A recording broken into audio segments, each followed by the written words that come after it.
Зритель мой, здравствуй. От ее картин становится теплее, от них лечится душа, по моим ощущениям. И сегодня о самом главном и о самом интересном, о единственной человеческой жизни мы поговорим с художником Екатериной Архиповой. Здравствуйте, Катя. Здравствуйте, Александр. Екатерина Архипова родилась 7 декабря 1967 года в городе Александрия Арабской Республики, Египет. В 1972 году приехала с родителями в Находку. После окончания школы в 1984 году работала на Находкинском судоремонтном заводе токарем-револьверщиком второго разряда. В 1986 году поступила в Свердловское училище имени Шадра на живописно-педагогическое отделение. После окончания училища в 1991 году вернулась в Находку. В 2000 году принята в Союз художников России. Работы Екатерины были представлены на 11 персональных выставках, 34 коллективных. Картины находятся в коллекциях Приморской государственной картинной галереи, музейно-выставочного центра «Находки», галерей современного искусства «Арт-Этаж», «Арка», «Порт-Мэй», в частных собраниях в России, США, Канаде, Японии. Катя Архипова, вот куда может быть более русским, а родилась в Египте? Ну, вот так, видимо, понадобилось. Почему так получилось, что вы родились в Египте? Там работал папа. Он был там в командировке, работал в советском торгпредстве по линии трактора экспорта. Вот, поэтому я там И сколько родилась. вы там прожили? 2 года всего. Ничего не помните? Отчасти, может быть, какие-то воспоминания есть. Я у мамы когда спрашивала, вот такие какие-то видения египетские. А Она какие подтверждала. видения египетские, честно, остались? Контуры? Нет. Просто какие-то, знаете, житейские. По лестнице спускались к морю, какие-то камни. Я, на самом деле, вижу ценность рождения не в том, что я что-то помню, а в том, что в меня заложился какой-то генокод, то есть вот мое цветовосприятие, ощущение пространства, чувство моря. А вообще детство – это счастье, если сегодня с высоты прожитого времени туда оглядываться? Никогда не воспринимала его счастьем Нет? и не воспринимаю. А почему? Многие говорят, счастье беззаботное. Не знаю, с тех пор, как я начала себя помнить, я помню только свои заботы. Какие заботы могут быть у ребенка? Помню, что возникли мысли о том, как осчастливить человечество. Это у меня где-то лет в 10-11 возникло. Что я стала думать, кем бы мне таким быть, чтобы сделать мир лучше. Удивительно. А вы каким были ребенком? Спокойным, своенравным, в своем мире жили? Или таким вот общительным, книжным? Не знаю, каким? Я думаю, что все было на самом деле в разных ситуациях проявлялось по-разному. То есть я была и достаточно самостоятельной, и замкнутой, и прыгала со 2-го этажа, и сидела с книжками. То есть мне это во всем проявилось. Все в равной степени Абсолютно. давалось и было интересно. Поэтому очень долго искала себя и не знала на самом деле, по какому пути пойду. То есть художником не сразу вы себя почувствовали по своим ощущениям, Совсем что нет. это ваше? Совсем нет. Рисую-то я с детства, и, в общем-то, всегда со стороны слышала такое, что, ну, наверное, ты в художнике пойдешь. Хвалили, наверное, там где-то. Ну, не то, что хвалили, но, по крайней мере, говорили, раз рисует, значит, наверное, в художнике. Ужасно сопротивлялась этому. Меня записывали в художественную школу, я ее бросала. Я никак не хотела связывать с этим жизнь. На то, по крайней мере, свое состояние размышляла, что уже все нарисовано. Все Джоконды написаны, все портреты и левитановские пейзажи, все уже есть. Чего Что мне я там могу? делать? Да. Уже когда я после школы поступила на завод, поработала, и вот как-то вот в этот период оно просто раз и включилось. Проросло? Да. Я начала рисовать и стала понимать, что на самом деле, вот, видимо, вот это вот оно и есть. Кать, я попробую выговорить это слово. Вы после школы пошли работать токарем-револьверщиком. Да. Ну, револьвер просто сразу перед Да, глазами. да. Почему? Опять же, это что, опять бунт какой-то? Искание себя? Ну, бунт только с точки зрения... На самом деле я совершенно не бунтарь, я не борец, я вообще ничему не противопоставляюсь. Мне просто был выбор предложен родителями. Или вот на швейную фабрику, или на завод. Я пошла на завод, там как раз ученики токаря требовались. Сколько лет вы проработали токарем? Ну, немножко более года, около полутора лет. А почему револьверщик? Это станок такой. Обычно на токарно-винторезном станке ты закрепляешь сначала резец, прогоняешь, потом там нужно, допустим, сверло, тоже прогоняешь. А на револьверном существует такой барабан, Ты закрепляешь все сразу инструменты, которые тебе понадобятся в операции, и только лишь его прокручиваешь револьвером. Советский Союз на дворе, еще мужская такая профессия, мужской коллектив. И тут приходит девчонка, школьница вчерашняя. Как восприняли там? Но на самом деле меня очень по-доброму встретили. Конечно, несколько удивлений это вызвало не то, что я девчонка, тем более, что женщины токари, ну, если не половину, но, по крайней мере, четверть, наверное, состава была именно женщины. Удивление было в том, что при такой семье странно, что можно было и место почище, и, так сказать, поспокойнее. Ну, именно из-за того, что в нашей семье никогда не было никаких представлений, каких-то фантазий на тему социального обязательного определения, поэтому вот совершенно нормально было воспринято. Папа вообще гордился, он меня называл гегемон. А при такой семье какая была семья? Кем были ваши родители? Родители по образованию, по первому образованию преподаватели иностранных языков. У папы основной английский и немецкий, а у мамы французский и немецкий. Мама стажировалась в Сорбонне, она у нас ленинский стипендиат. Ну вот папа, он настолько, так сказать, проявил себя в свое время, что его пригласили вот работать как раз за границу. То есть рабочего класса не было в вашей семье? Я вот уже в третьем поколении не рабочий класс. Но тем не менее вот внесла такое. Учиться поехали куда на художника? В Екатеринбург, тогда еще Свердловск. А почему так далеко? А мы с папой выбирали. Папа принял вообще самое живейшее участие. Он очень сильно обрадовался, когда я наконец решила стать художником. Из-за того, что у меня не было первого образования, я же бросала художественные школы, то, естественно, поступить-то не так уж просто. Поэтому мы от совсем уж столиц отказались и сосредоточились на третьей столице. Ну, на самом деле, потому что родители у меня с Урала. Они из Свердловской области, и в Свердловске жила бабушка. Поэтому здесь вот очень все хорошо сложилось. Все просто. И очень хорошего академического уровня училища, и бабушка. Кать, а на художника можно выучиться или им нужно родиться? Профессионально можно. А родиться – это уже есть профессия или нет, неважно. Ну, есть примеры великих художников, отчисляли и говорили, что они бездари, и они становились тем, кем становились. Профессии художника научиться можно. А вот то, что дано, оно совершенно так сказать, от материального такого вот мастерства, оно с этим вплотную не связано. Я вот в свое время удивлялась, почему я все-таки не пошла продолжать образование после училища, хотя, в общем-то, вели туда дороги. Я просто не понимала, зачем мне это надо. Что мне это даст? Да, совершенно верно. И вот постепенно я это почувствовала, очень порадовалась, что верно саму себя поняла в тот момент. То есть я мастерство набираю ровно в той степени, в какой мне нужно выразить то, что требует выражения. Для меня, для человека, который не может провести ровно черту, совершенно тайна, совершенный космос, как рождается картина. Вы представляете, что получится в финале? Вы понимаете, когда начинаете? Или не всегда? Я не могу приступить к работе, если я не знаю, не понимаю, что должно получиться. То есть она должна сначала полностью родиться внутри. Но сам процесс рождения, я, естественно, искала это. А особенно очень сильно это ищешь, когда оказываешься в том состоянии, которое называется творческим кризисом. Когда оно вдруг куда-то уходит по неизвестной причине. Вот это на самом деле-то и вызывает большие вопросы, чем откуда оно появляется.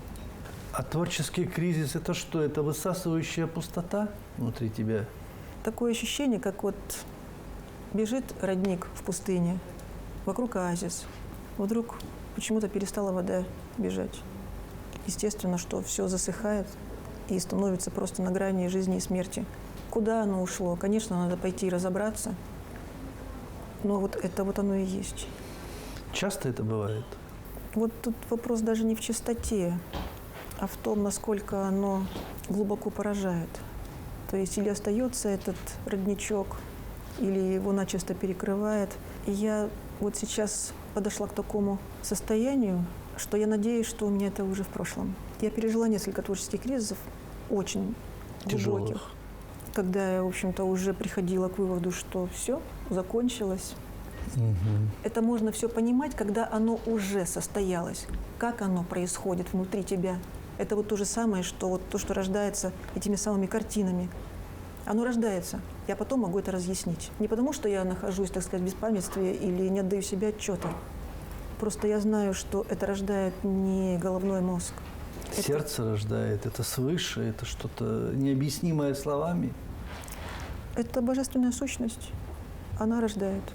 Если ты готов к этому, она через тебя проявит это таким образом. Вы чем подпитываетесь сами? Вам же тоже нужен кислород. Сначала нужно взять, набрать, а потом отдать. Вот это очень интересно на самом деле. Я всю жизнь была уверена, что подобным образом как-то у нас все и устроено. Вот теперь я пришла к тому, что совершенно ровно наоборот. Именно в процессе отдавания ты и открываешь этот самый родник. Только когда начинаешь отдавать, дарить. Вот просто ощущение, что только поделившись, у тебя прибудет. Ну вот, может быть, это сравнить можно с тем, что вот вроде бы как для того, чтобы выдохнуть, нужно сначала вдохнуть, а кто его знает, что первым происходит. И все возвращается. Отдаешь, к тебе приходит. Не отдаешь, не приходит. Наверное, так. Вот видите, опять постфактум размышления. То есть это можно попытаться понять, но фактически, пока не открыто сердце, ничего туда не попадет, потому что ты его не откроешь, чтобы отдать. Катя, чем вы лечите свою душу? Чем вы лечите свое сердце? Наверняка же она болит, и душа болит, и какие-то вопросы, и сомнения, и поиски. Их со временем, может быть, меньше не становится или становится меньше? Добром. Добром? Добром. Добро – единственное лекарство. Ну, мир такой злой достаточно. И на ваше добро вам так поддадут, что… Что вы? У нас это совершенно не так. У меня один из моих любимых мультиков «Крошка-енот». Пойди туда, к этому озеру, к этому чудищу, и улыбнись ему. Ну, он же страшный. И что будет? А вот ты увидишь, что будет. Кать, вы взрослый человек, и у вас ноль цинизма, у вас много детскости, в самом хорошем смысле этого слова. Но вам же делали больно, вас Конечно. обижали. Конечно. Ну и что, и какой, а вы в ответ добро? Я как художник, как тем более портретист, занимаюсь и изучением физиогномики, изучением того, как у людей проявляется тот или иной жизненный опыт. Я обратила внимание, что вот два, наверное, основных таких течения. Может быть, наверное, тот, кто только родился и моментально ушел, вот, может быть, только он не успел пережить вот этой душевной боли, и тот, кто его знает. А так, в основном, вот, либо панцирем человек закрывается, как в этом, вот, помните, «Влюблен по собственному желанию». Люди похожи на стадо дикобразов. Им холодно, они жмутся друг к другу и колят друг друга своими иголками. Либо ты начинаешь сочувствовать просто вот всякому проявлению. Ты видишь, что человеку на самом деле видно, что человек что-то это пережил. Что неспроста вот такие проявления, они не от того, что человек зол, а от того, что он не умеет себя защитить, не умеет понять, что на самом деле и защищаться-то не от чего. Кать, ну я опять возвращаюсь к злу и добру. Сдачи надо дать. Так учат нас. Тебе сделал больно, дай сдачи, не будь мямлей. Можно просто выбрать систему координат, в которой живешь. Вы сразу, вот наверняка уже сразу поймали мою мысль. Система координат. Я понимаю. Выдуманная. Вам легче жить в ней. Это для чего-то ж вы это все создали себе. Во всем видеть добро и ежиков. Ну, я надеюсь, что уже не ежиков. Я надеюсь, что я уже немножко из дикобраза как-то освободилась. Хотя меня, конечно, колют, естественно, но я уже, надеюсь, от иголок освободилась. И постепенно понимаю, что и иголки других людей, вот то, вот, что я сказала, это тоже иллюзии. Катя, у вас в жизни есть человек, с которым бы вы не хотели встречаться и не хотели общаться? Я это тоже отношу к ситуациям. А ситуации приходящие. То есть вот если я не хочу встречаться и не хочу общаться, это значит просто время, тоже понятно, что это иллюзия, но какое-то время необходимо для того, чтобы понять, что это все фантазии. Привести это все вот к этому, к источнику. Вот эти завалы разобрать. Человек вас предал, человек вам сделал больно, оскорбил, я не знаю, это жизнь, все бывает. Ну как это можно забыть, и как это можно там… И не извинился, и живет дальше так же. Это тяжело. Тяжело, но в этом я вижу очень важный смысл моего открытия в результате. И прощения, и открытия. А художник должен быть голодным? Есть расхожая фраза такая. По себе скажу, вовсе нет. Нет? Совсем нет. Да это тоже все вот такие представления, как и голодность, и то, что непременно слава после смерти. Это такие обыкновенные, совершенно распространенные клише. Я в свое время поняла, когда я пыталась там в юности опереться на какие-то, так сказать, выкладки, вот то-то и то-то, скажем, там в процентном соотношении, вот столько-то и того-то. И я поняла, что в зависимости от того, как ты поставишь вопрос, как ты его задашь, такой ответ ты получишь. И вот ровно ты спросишь, это темное, тебе скажут, да, это темное, 50%. Ты скажешь, это светлое, спросишь, тебе скажут, да, это светлое, 50%. То есть все от нас идет. Абсолютно. Поэтому ровно совершенно можно также сказать, художнику нужно быть сытым. Вот великие художники, которые были сыты. И слава приходит художнику при его жизни, и это нормально. И вот вам, пожалуйста, целая куча примеров совершенно великолепных. Ваши картины вас кормят? Еще пока не настолько, чтобы прямо постоянно, но, в общем-то, поддерживают. Обычно многие говорят, ой, уеду в Москву, в Петербург, в Париж, в Мадрид и найду себя, там больше возможностей. А вы вот большую часть жизни живете в Приморье, в Находке. Я даже вот больше скажу, я вернулась сюда, поучилась в Свердловске. У меня была возможность уехать, конечно, и в Петербург, и остаться в Свердловске. Я не знаю, это такой зов был внутренний. Смысл вот даже не в том, чтобы вот уехать, это же все поиски возможностей. А вы знаете, я еще в училище, в общем-то, примерно с 3-го курса училась уже, по сути, самостоятельно, почти как вольнослушатель. Вот этот стержень внутри меня уже сформировался, творческий. Я совершенно не нуждалась в том, чтобы иметь либо окружение, либо какое-то дополнительное направление, обучение. Я испытывала такое богатство внутреннее, такую силу внутреннюю, творческую, что для меня было совершенно это не важно, а тем более, что вот этот край почему-то эмоционально очень для меня содержателен. Самое трудное решение, которое вам пришлось принять в жизни, Катя? Остаться жить, Что, были варианты? конечно. Уйти из жизни? Ну, это естественно, к слову об источниках. Вот в те моменты. Мгм. Почему остались жить? Вот у меня очень хорошее вообще, так сказать, устройство. Я сама радуюсь ему, просто не перестаю. Вот, наверное, источник моего счастья – это мое собственное устройство. Потому что вот в такие моменты настолько силен во мне голос ответственности, что я не могу через него переступить. Ответственность за близких, которым было бы очень больно, там, за родителей, я не знаю. Это физическая ответственность. Физическая ответственность. И ответственность та, что я прекрасно отдаю себе отчет, что одарена достаточно сильно. Не для того, чтобы, конечно же, взять и этим так просто побросаться. Чтобы взять и умереть. Да, бросить Просто это. так. Смысл есть, значит, это должно быть отработано.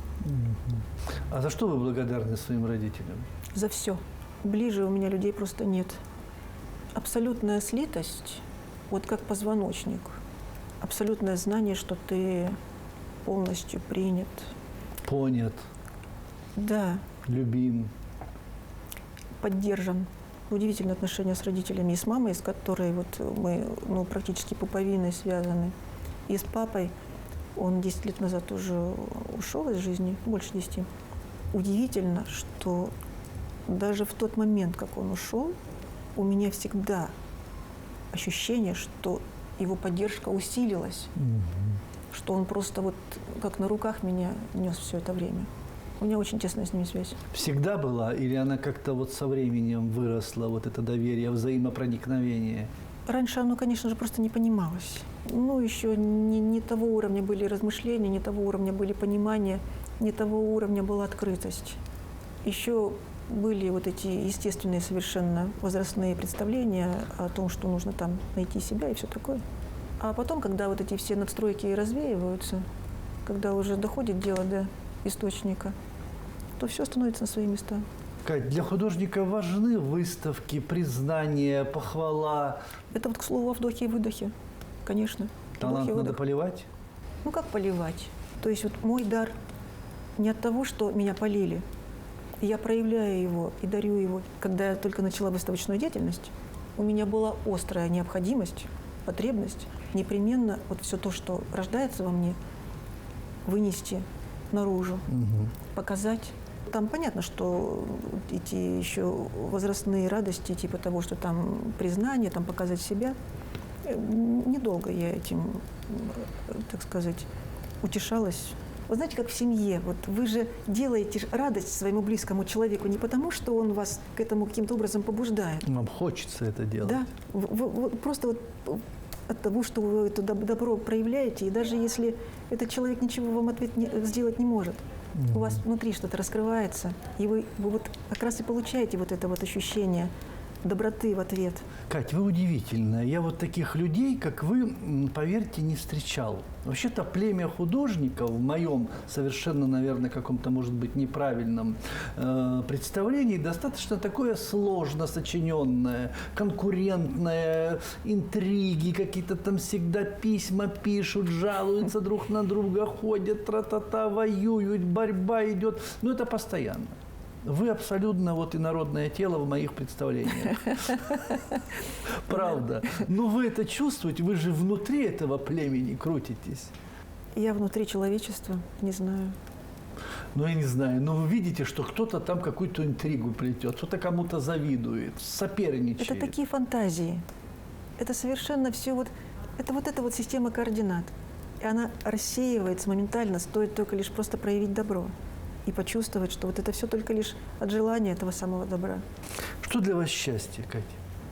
Знаете, вот когда болит, мечтаешь только, чтобы не болело, правда? Когда не болит, то хочешь уже что-то сделать хорошее. Вот, видимо, счастье испытываешь, так сказать, в процессе достижения того или иного состояния, которое принесло бы облегчение. А чаще болит или не болит? Пока болит, хотя я полагаю, что я встала на тот путь, который все-таки позволит сделать 50% светлого. А что для вас настоящее несчастье? Отверженность, но это на самом деле тоже иллюзия. Настоящее несчастье – это тоже иллюзия, хотя оно переживается как настоящее несчастье. Вы думаете о смерти? Конечно. Она вас страшит? Вот сейчас сложнее у меня к ней отношения. С одной стороны, близко ее, когда видишь, что вот как-то вроде как уже привыкаешь, но уже не так вроде бы страшно. Все больше понимания, что на самом деле смертью не ограничивается. Но, тем не менее, вот именно на фоне смерти становится понятно, что жизнь дана со смыслом. Есть вот эта вот задача на жизнь. Для чего мы приходим в этот мир, Катя? Помогать друг другу. А чего хочется от этой единственной жизни, а? Уверена, что не единственной. Ну хорошо, от этой жизни.